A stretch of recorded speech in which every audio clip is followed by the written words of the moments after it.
Hello, I'm Imacuttlefish aka Baker here, and welcome to another character analysis where I pick a FF14 character and talk about them in great detail. This is part 2 of my video on Estinien. Needless to say, I implore you to watch part 1 if you haven't already, since it covers his story until 3.3. We left off by Estinien having overcome his desire to avenge, realizing that he can do more in his life than waste it in his hatred. But what does he end up doing instead, exactly? Well, if we only go by the events in the MSQ, all you see from Estinien from 3.3 till 4.0 is him showing up near the Omega crater, clad in AF3 armor, then showing up to sabotage the cannon in Castrum Albania, and then popping Nidhogg's eyes after you defeat Shinryu. However, Tales from the Storm side story number 6 goes into a lot more detail and explains events from his point of view. The war is over, and the now retired Azure Dragoon is at a loss as to what to do next. He spent his entire life becoming a career soldier specializing in destroying dragons, and now peace has been restored. He is just a relic of the past. Furthermore, the last 20 years of his life was a hate-driven ride where he never really stopped to think about his future, since his mind was always on the past, the pain that wrought him, and wanting to kill Nidhogg.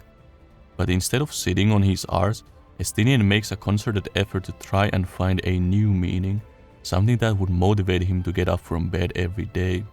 And so he made a little journey to try and find some inspiration, to reflect back on his journey, maybe discover something about himself along the way.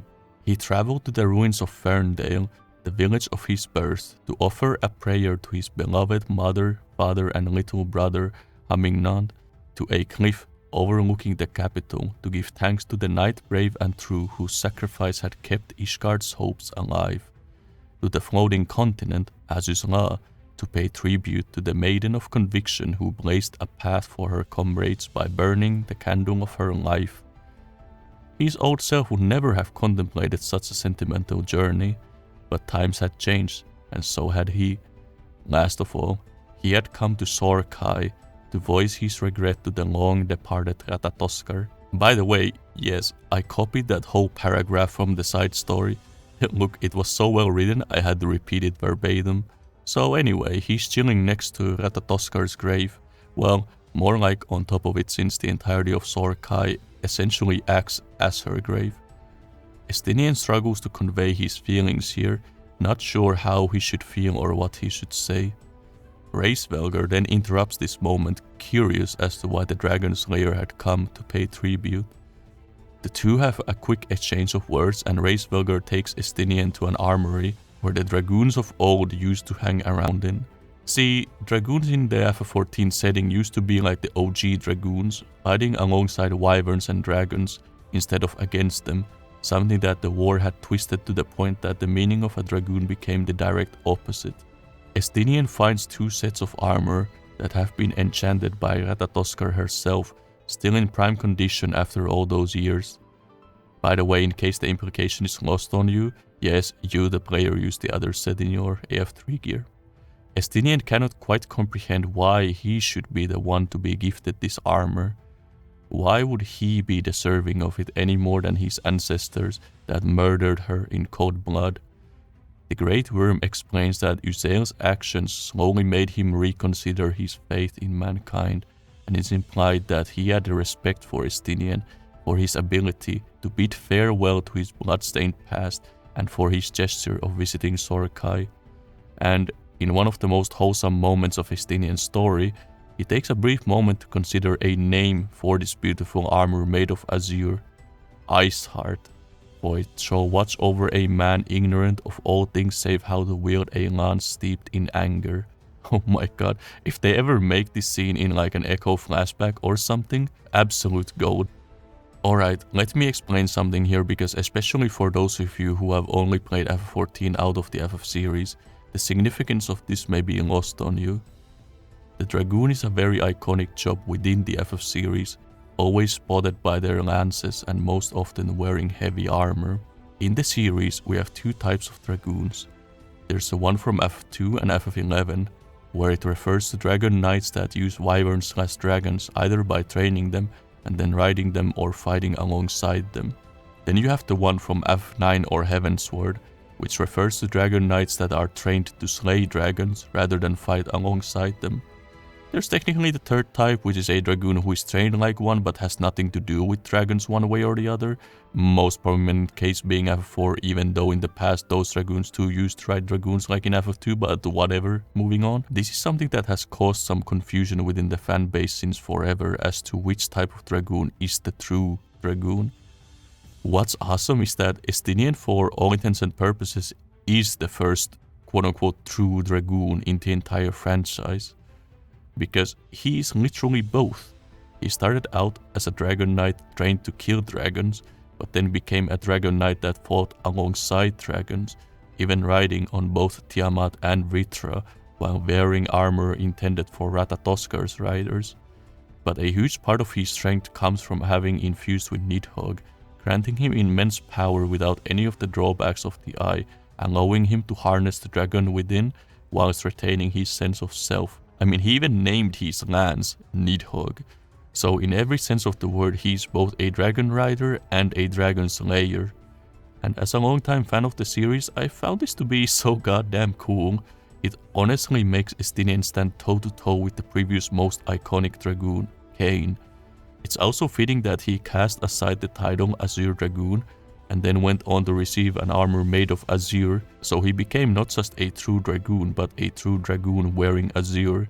I mean, what more can I add? I love this side story. You should go read it if you haven't already. The journey to visit different memorial sites allowed Estinien some room to collect his thoughts, and this gift by Racevelger gave him the final push. He was now more motivated than ever.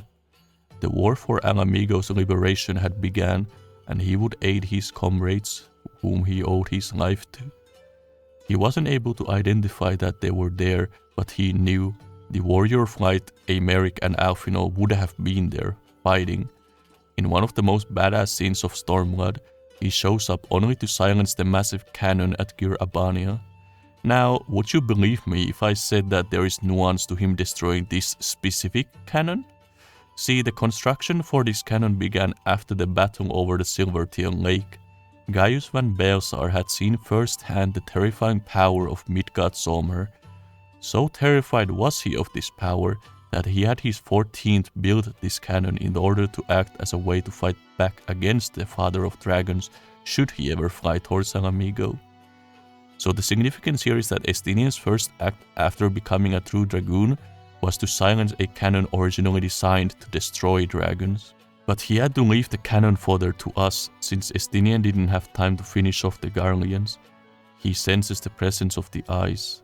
It was a struggle to track them down due to their spent ether, but during the battle between the Eorzean Alliance and the 12th Legion, while he was blowing up some aviation units, he felt it, the presence he was so intimately familiar with. He hurried over to the Royal Menagerie, but the warrior flight had already defeated Xenos.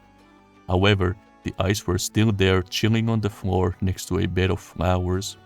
Estinien took his lance and pierced both eyes, killing 2 birds with 1 stone. Not only did he eliminate any chance of Nidhogg's shade returning, but this was also the act to finally kill off Lahabrea, whose soul had been trapped inside the right eye all this time.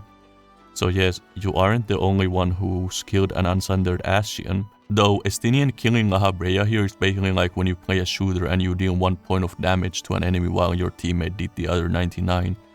But you take that kill anyway, right? Oh, also this was confirmed by Natsuko Ishikawa in an interview during Shadowbringers, just for clarity. The next event to happen chronologically is the level 70 Dragoon job quest. After piercing the eyes, Estinien travels to the far east, and there he learns about a dragon named Falnem in the Azim Steppe. This particular dragon had gone mad from Nidhogg's call to his horde.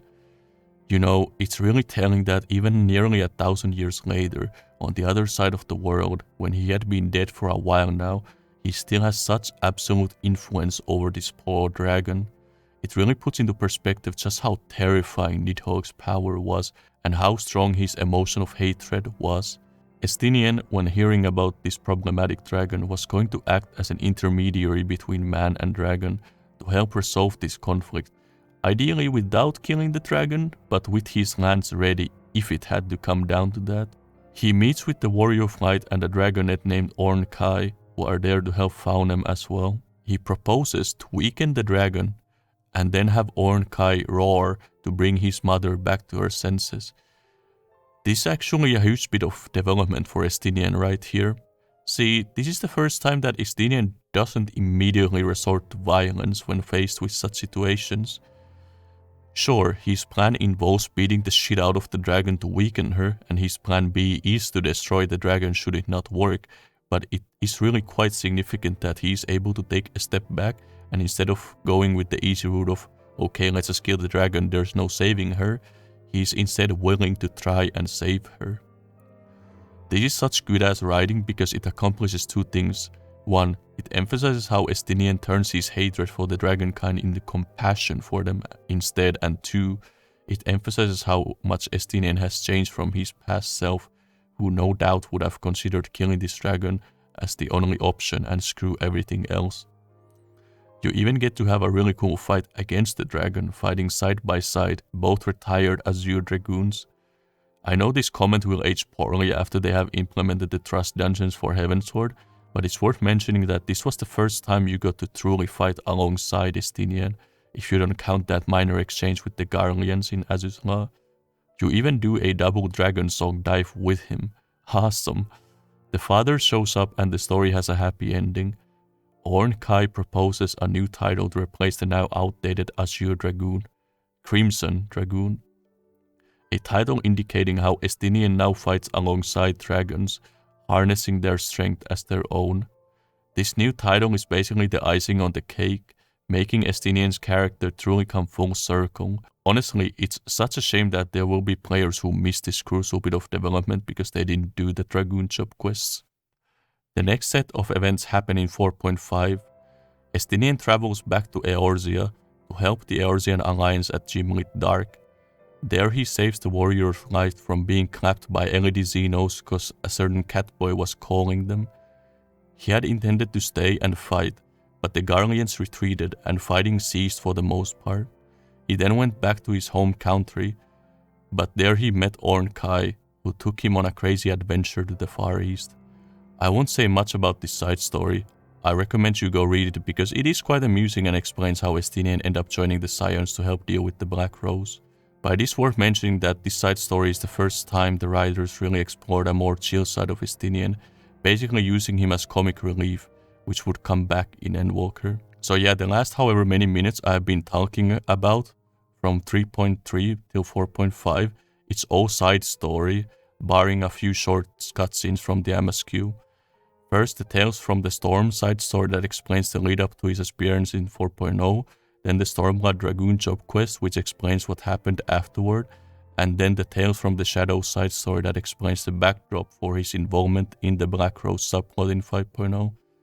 As I said, his character growth was a slow shift that mostly happens off-screen and in side stories, how he is able to slowly turn all that hatred that used to consume him into love. Yeah, that's Estinien and love in the same sentence, but hey, this does happen in 6.0. I do think it's fine though if you skip this stuff. His story still has a logical start, midpoint and conclusion as far as the Heidelin/Zodiac saga is concerned. However, it is nice to have these side stories to further flesh him out, and if you weren't able to experience this chronologically as you went through the MSQ, I hope you were able to enjoy my retelling of things in chronological order.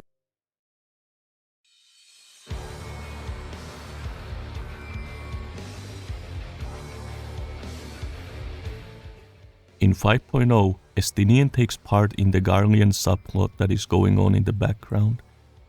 Eventually, you get to experience a really cool echo flashback because it isn't just a cutscene like they usually are, rather you get to actually play as Estinien.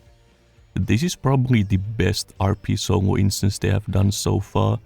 You saw Estinien in action after his transformation in 3.3 in cutscenes like at Gir Abania, but the developers do something smart and convey to us through gameplay just how powerful Estinien really is compared to most people. You see him effortlessly mow down Garlean troops, royal guards and war machina like it's nothing. Then he runs up to challenge this Ultima weapon wannabe, the Arc Ultima. Remember how we needed 8 fighters and Mummy's protection to even make a dent in the Ultima weapon? Well, here we see Estinien fight a slightly crappier version fully on his own. He enters a permanent Life of the Dragon window and just starts wailing on this thing and all nearby soldiers. Eventually they make it nearly invulnerable, but that doesn't stop Estinien, who breaks his limits, then walks off because he just doesn't give a fuck. I love how the scientists are left completely bamboozled. How did this one dude roll up to the capital and storm through all these troops and weaponry, then proceeded to annihilate their super secret weapons project without even breaking a sweat? The best stories always show, don't tell, and especially in a video game, the best way of showing is by letting the player experience it in gameplay, and this was such an excellent demonstration. I remember doing this solo duty and thinking to myself, holy fuck man, Estinien is such a goat. This then perfectly leads itself into the end of 5.4, where the Taru proposes tracking down Estinien to deal with this new Bahamut that surfaced.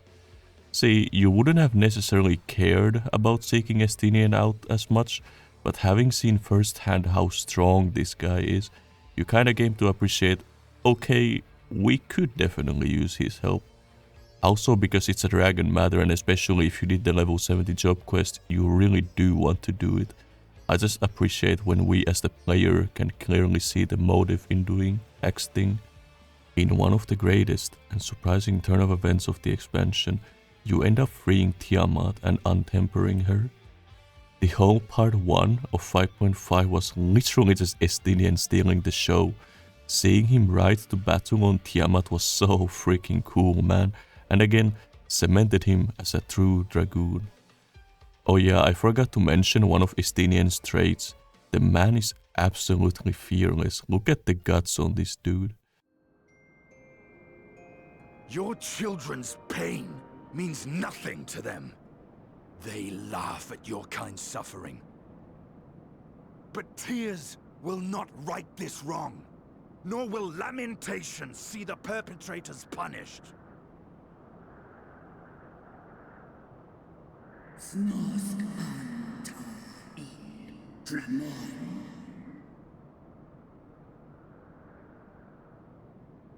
Behavior befitting a great worm. We came here to ask mighty Tiamat of the First Brood, consort of Bahamut, mother of the dragons of Mericidia, what she intends to do about the crimes committed against her children.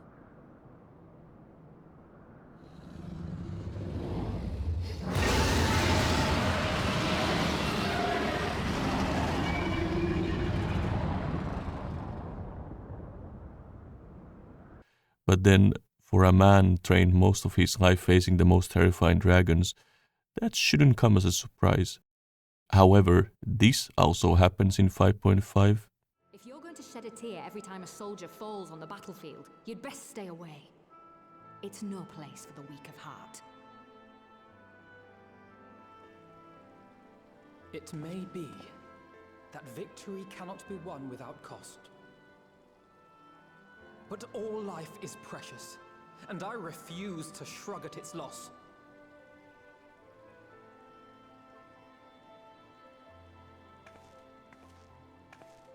All life is precious! Oh, you need to grow up, little man, before your sparkling ideals get everyone killed.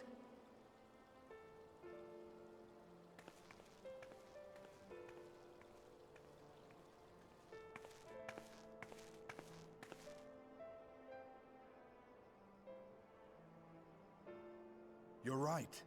He is idealistic. But the world has more than its fair share of realists, like you and me.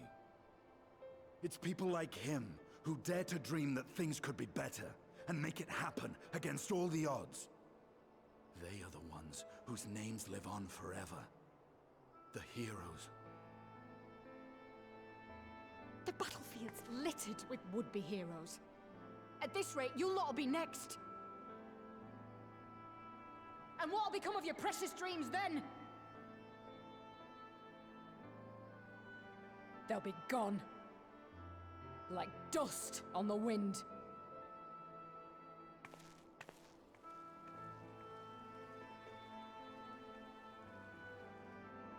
Dreams worth fighting for don't die so easily. Earlier, I alluded to eventually talking about the relationship between Alphinaud and Estinien. I basically waited until this moment to discuss it. Estinien is fond of Alphinaud for two reasons. In Alphinaud, he sees someone he could have never become given his unfortunate circumstances growing up. Someone who is idealistic, who can dream and have high hopes. The life Estinien lived, he simply couldn't afford to have such hopes for the morrow. It's this positive outlook on life that Alphinaud has which makes Estinien so fond of him. The other reason is family.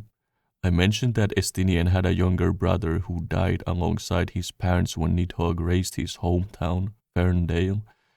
For him, Alphinaud is essentially the younger brother he had lost in spirit. I love how he even finally alludes to this in Endwalker. Besides, seeing you with your mother brought back fond memories of my own. Be we rich or poor, family is family.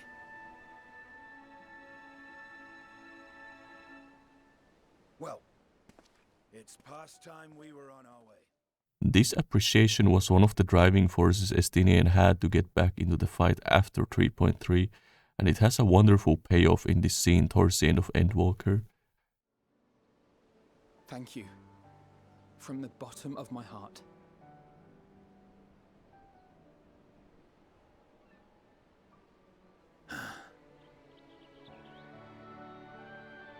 Forgive me, but it needed to be said.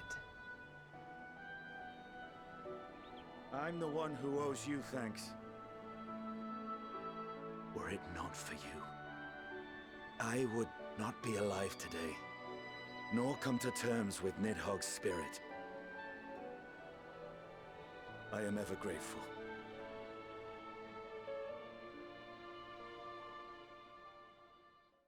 Seeing Estinien, who always struggled to convey his thoughts and feelings outwards, finally say those words was nothing short of incredible.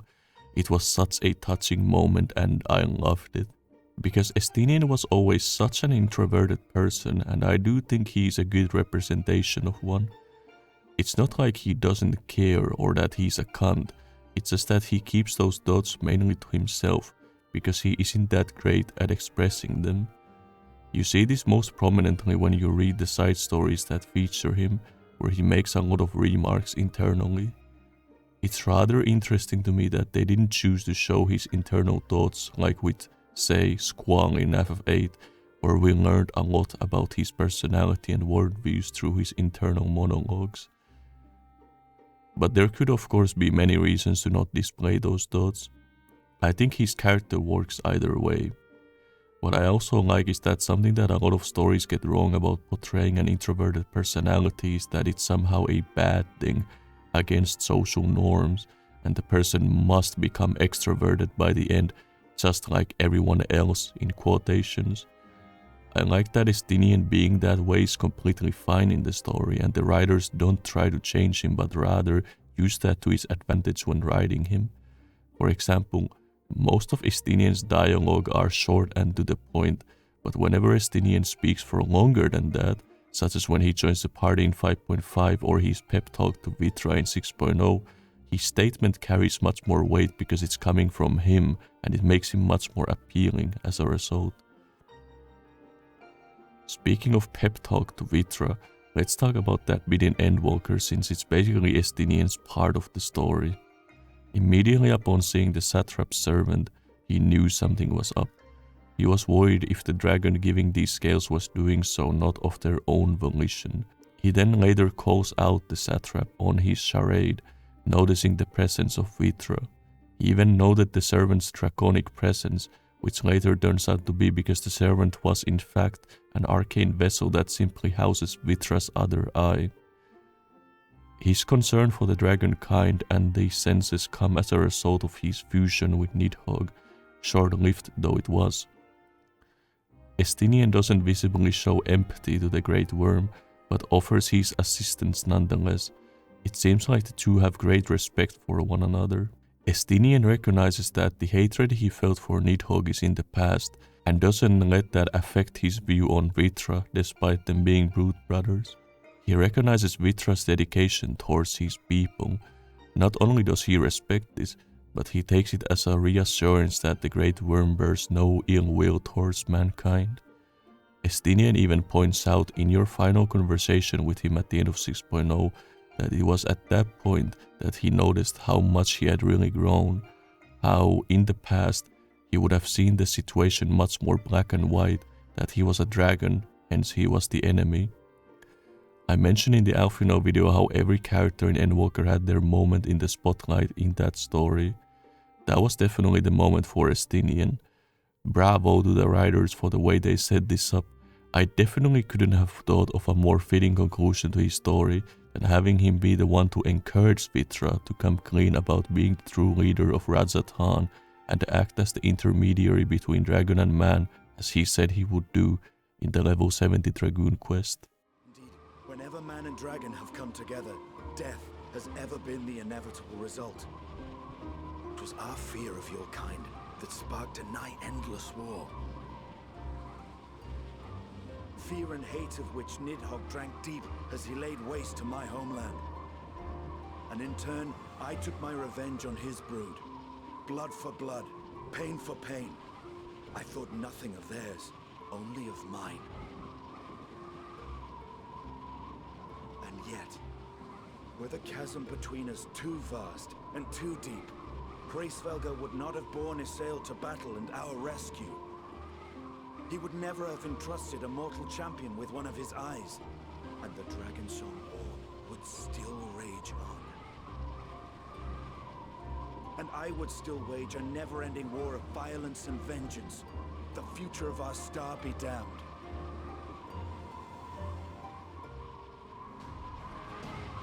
I am ready. The hour has come, Vrtra!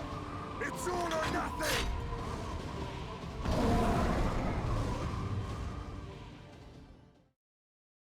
There were those who stood in defiance of that fate. Now, let's talk about Estinien's role in the Endwalker story, as in, what does he add to it as someone part of the main cast? There's quite a few things to talk about here. One thing that we can definitely notice when deconstructing the Endwalker story is that they very much wanted Estinien to be a source of comedy and lightheartedness. I think this was a nice move because his no F's given attitude and his grumpiness, for a lack of a better word, really lends itself towards some truly funny moments. It also serves to give us another side of Estinien that we hadn't really been introduced to in Heavensward the last time he was a prominent character. It makes us, the audience, view him a bit more chill, and I like that. But I also give props in how they wrote that comedy, because they always did so while respecting the character. Look at these scenes, for example.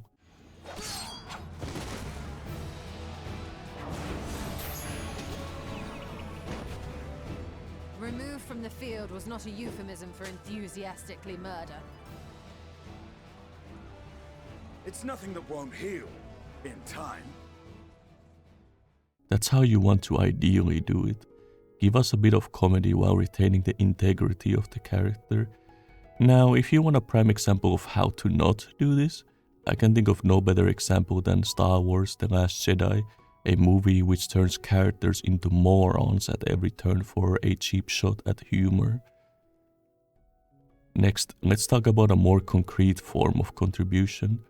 In the party, we have characters with certain specialities. Tancred specializes in subterfuge, Alphinaud in diplomacy, and so on. What is Estinien's speciality? His relationship to the dragons? Perhaps, but I would argue it's something a little more abstract. This is what we came to destroy? Yes, if you would be so kind.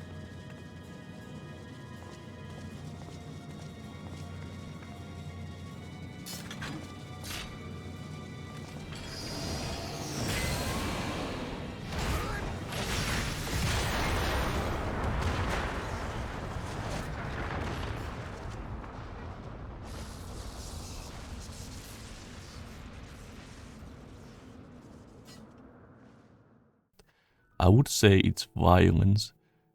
This may sound like a weird thing to say because you could argue, well, everyone specializes in that.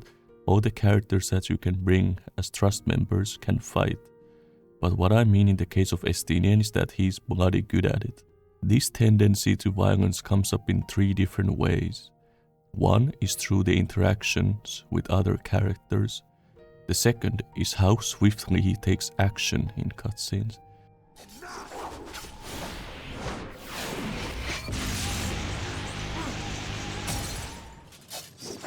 Well then, we should hurry and tend to business.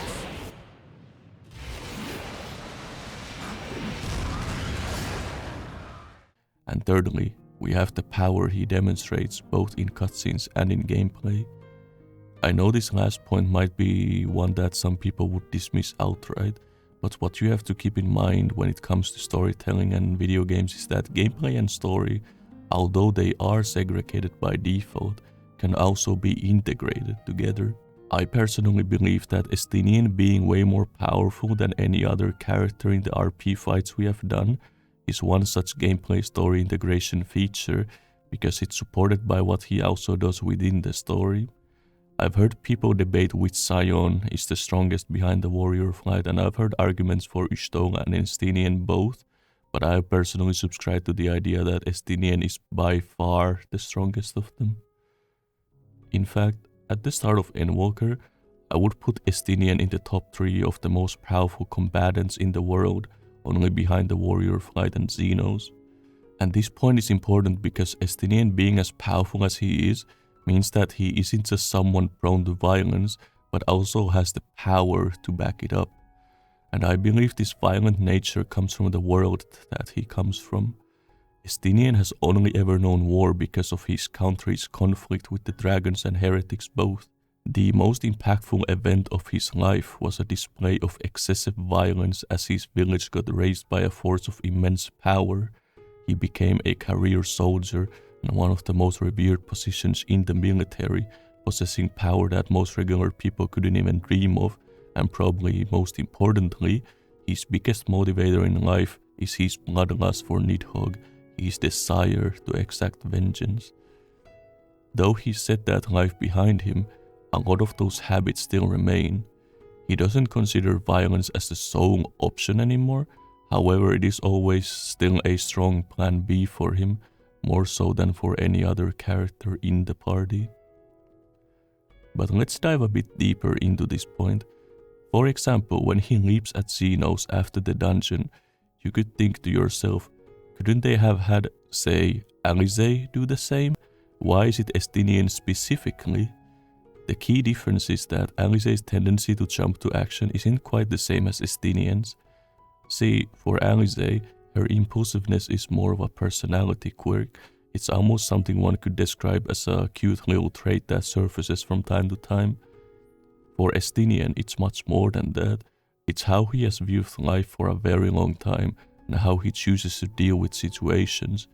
He makes these choices to jump into action not out of emotion, but because he has calculated that violence is the only remaining option, and thus he does so without any hesitation.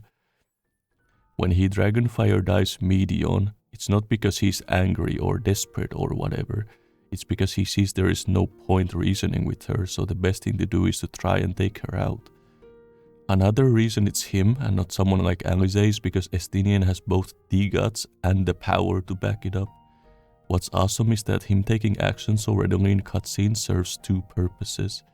It makes the story a bit more immersive, because people hate nothing more in video game stories than having a villain doing their evil monologue while the characters just AFK there. Because many of us are the type of players that in a D&D campaign would interrupt the monologue of the big bad evil guy to get in a cheap shot.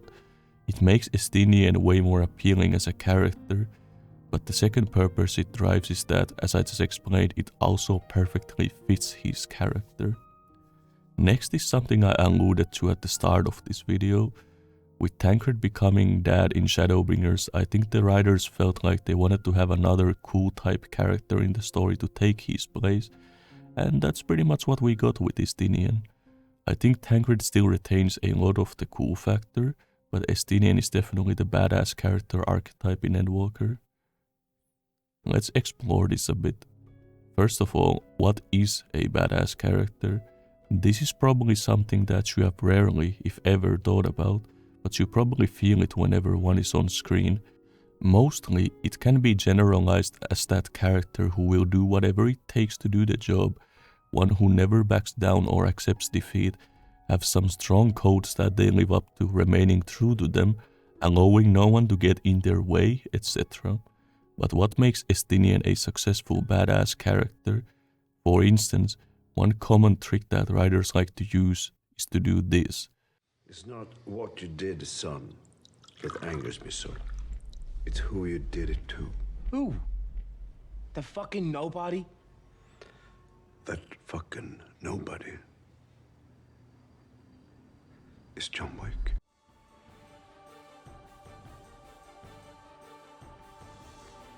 Sir Oren!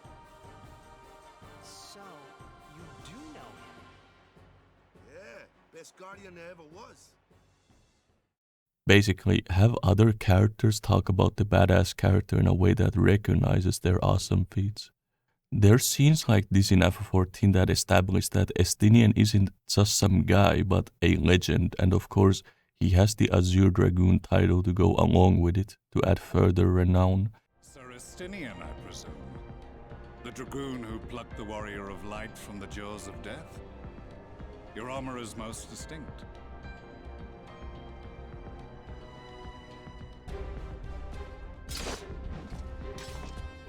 Estinien Wormblood, the Azure Dragoon. He who fought and felled the dread worm Nidhogg at the Warrior of Light's side. To think the day would come when I should see this living legend with my own eyes. Another thing has to do with his fighting style. He uses a big freaking spear to do acrobatic jump attacks, which result in rather flashy explosions, and of course he wears heavy armor with spikes on them. I mean, really, what more do you need? And before you ask, does a character wearing armor make them badass? My answer to that is yes. Yes, it does. Look at characters like Darth Vader or Golbez or Xenos. People love armor, it makes the character that much more intimidating. Anyway, my point is, Estinien's combat style makes him stand out from the rest of the group and makes him appear powerful. Other things that make him stand out: his connection to dragons, because people love dragons, therefore we love the guy who has a connection to them. But it's also something that makes him unique, which often gets emphasized in the story. Something that other people simply wouldn't be able to do, as not only does the Nidhogg infusion make him far more powerful, but also puts him in that unique position as a mediator between mankind and dragons. His completely contrasting background that I discussed at the start of the video, he is the outlier. Also, his reason for doing this being different than that of the other characters. The other characters from the main cast joined the Scions to fight for the realm. Estinien joins because he sees it as a favor of sorts. These people, especially Alphinaud, helped him see the world differently, so how could he refuse? Now, of course, while we go through the story, we see Estinien express that he does genuinely care about the fate of the star and wants to help people now, but the story still likes to drive this point that he still likes to put on a mask where he's basically a mercenary for hire. He was getting paid to do this job. I especially love this line before he attacks Medion. Well then, we should hurry and tend to business. Or the bit at the end where you get the option to ask how is he going to get paid now. It sorta leaves this vibe of him doing this because it's his job, which is something that people generally perceive as cool, even if there is more to it than that. Now, finally, he is a good character with fleshed out personality and internal conflicts, and he had an entire character arc where he went from somewhat of a reprehensible person and someone who struggled a lot to someone much more likable. In other words, it was earned, and he's a good character outside of being badass. This may sound kind of obvious, but I think if you feel that way, you may have been spoiled by the quality of the writing in FF14, because this definitely doesn't happen every time. One only needs to look at the modern movie industry to see a lot of vapid protagonists that try to be cool and badass and all that, but it all holds no weight because the character in question has the personality of a wet cardboard. It doesn't matter how many awesome and incredible feats your character does in the story if people aren't invested in them. At that point it becomes all style with zero substance. I left this point for last because it's by far the most important one. Estinien works as a badass character because, even if you remove the badass aspect, he is still a very well made and fleshed out character. To prove that point, let's talk about his personality in its own segment here. I wasn't sure what to make of you at first. During the Dragon Song War, how quick you were to take up a cause not your own. But I came to see that is simply the way of you and yours. I will not pretend to understand this talk of ancient primals and the final days. But I trust in your judgment and choose to believe in your cause. You and Alphinaud have my lance, now and always. You'll need it. Rack and ruin looming on the horizon. Calamity bearing down upon us. There's no place I'd rather be than here, standing shoulder to shoulder with friends on the front line. So do not hesitate to send me against your enemies. I'll make them rue the day they met me. I've touched on some aspects of Estinien's personality and character traits as I've went along, but I figured it'd be nice to dedicate a segment for talking about it. Estinien is a bit judgmental, as seen by how quick he is to call out his former mentor a coward and wants him to die for it, though if you win his respect, then he's going to be super loyal to you, as seen with characters like the warrior of light Imacuttlefish. He's very blunt and pragmatic in how he approaches situations, a realist, which makes for a nice contrast to Alphinaud, who is an idealist. He's also a very no-nonsense type of a guy. If he's there to do a job, he's not messing around. I'd give an example here, but look at literally anything he does or says. He's a bit introverted and has trouble expressing his feelings outwards, mostly keeping his thoughts and feelings to himself, save on special occasions. This can be seen with how much inner monologue he has in the side stories and also the visible struggle he has for conveying his emotions at times. He is exceedingly brave, having trained his entire adolescence and adult life to face the most terrifying dragons and wyverns in the realm, something especially noticeable whenever he's dealing with great worms or when he's jumping to action without hesitation. Though even Estinien has his limits, as he does fear Cryo and her blackmailing capabilities. I swear the receptionist was trained as a spy. Not that anyone can escape that Baldessian woman once she has caught the scent of Eorzea. He also has an irrational fear of bureaucracy, and he struggles with paperwork more than any final boss. Though, to be fair, do you like doing your taxes? Probably not. Estinien, owing to his infusion with Nidhogg, is quite powerful and doesn't hesitate to make use of said power.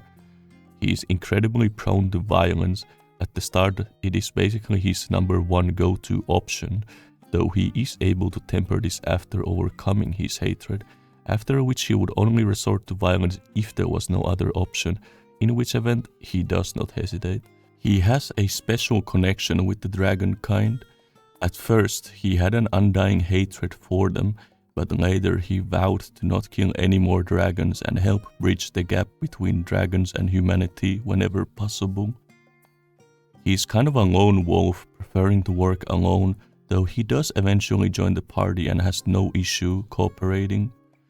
He became a true dragoon when he inherited Ratatosker's azure armor intended for her riders, as well as when he rode to battle on not one but on two great worms, Tiamat and Vrtra. He also won the approval of Racevelger and had somewhat of a friendly relationship with the dragonette Ornkai. Something I didn't mention that I want to touch on at the end here is that Estinien lacks the scholastic background that all other characters do from the main cast in Endwalker, which of course makes sense. It's not like a war-torn Ishgard had similar opportunities in becoming more knowledgeable, as those who were associated with Charlian. So in a sense, you could definitely say his int stat is lower than that of the other 6. Indeed, he himself does admit that he doesn't really understand all this nonsense about the Ashians and all that. He's here just to provide his lands, but regardless, I don't actually see Estinien as someone who is stupid. Not really, no, because there are also many moments in the story where we see Estinien being rather perceptive, such as when he uses the right words to make Tiamat tick, when he warns Alphinaud about overthinking, when he notices the charade going on in Rajathan regarding Vrtra and the satrap, when he gives that pep talk to Vrtra, and one of my favorites, this line. He'll be after your seat on the forum next.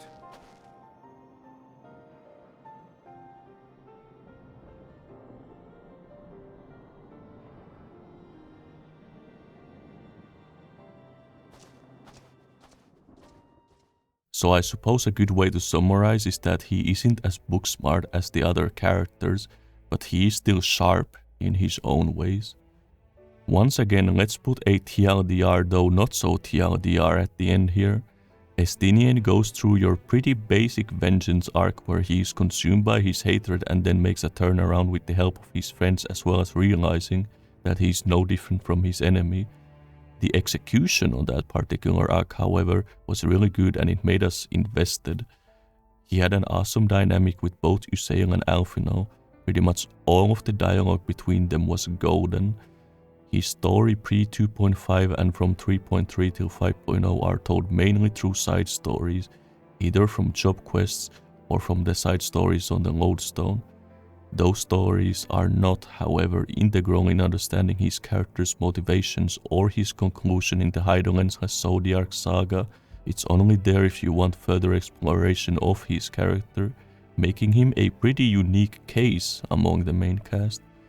He comes from a very different environment in contrast to the other 6 from the Endwalker cast, and understanding this difference will greatly enhance your ability to understand the character's behavior.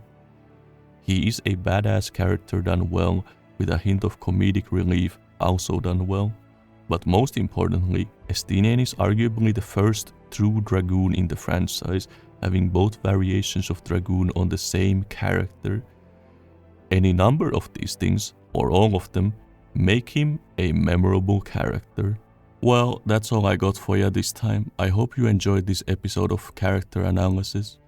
It might be apparent by this point, but yes, I plan to eventually cover all the characters from the Endwalker main cast, with the exception of Tancred because of reasons I'll put up on screen if you are interested.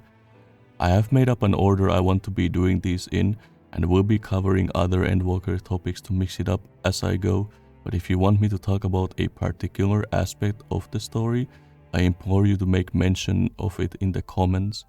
After all, I make these videos to entertain you, the dear viewer. Anyway, if you want to see more of this type of content, dropping a sub is an easy way to stick around.